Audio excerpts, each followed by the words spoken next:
ఆయన పొందిన గాయముల చేత మీరు స్వస్థత నొందితిరి. హల్లెలూయా. క్రీస్తు ప్రభువారు మన కొరకు ఈ లోకంలో శ్రమ అనుభవించారు.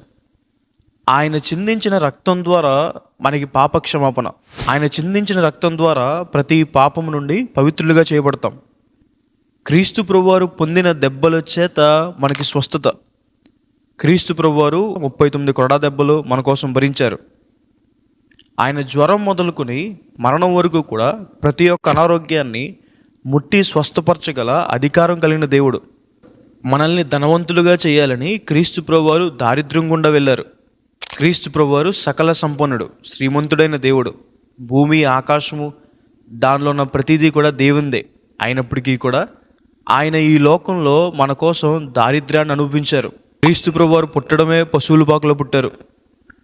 ఎందుకు క్రీస్తు ప్రభువారు ఈ లోకంలో దారిద్ర్యం గుండా వెళ్ళారు అంటే మనల్ని ధనవంతులుగా చేయాలని, మనల్ని భాగ్యవంతులుగా చేయాలని, విశ్వాస విషయంలో భాగ్యవంతులుగా చేయాలని, అలాగే ఈ లోక ధనం విషయంలో మనల్ని భాగ్యవంతులుగా చేయాలని, పరలోకం అనే అతి గొప్ప భాగ్యాన్ని మనకు అనుగ్రహించాలనే, పరలోక రాజ్య వారసులుగా మనల్ని చేయాలనే దేవుడు ఈ లోకంలో దారిద్ర్యం గుండా వెళ్ళారు. క్రీస్తు ప్రభువారు ఈ లోకంలో అనేకమైన శోధనలు గుండా వెళ్ళారు. ఎందుకు అంటే మన ప్రతి శోధనలో మనకు సహాయం చేయడానికి. క్రీస్తు ప్రభువారిని అనేక మంది నిందించారు. క్రీస్తు ప్రభువారిని సాతాను వచ్చి శోధించాడు.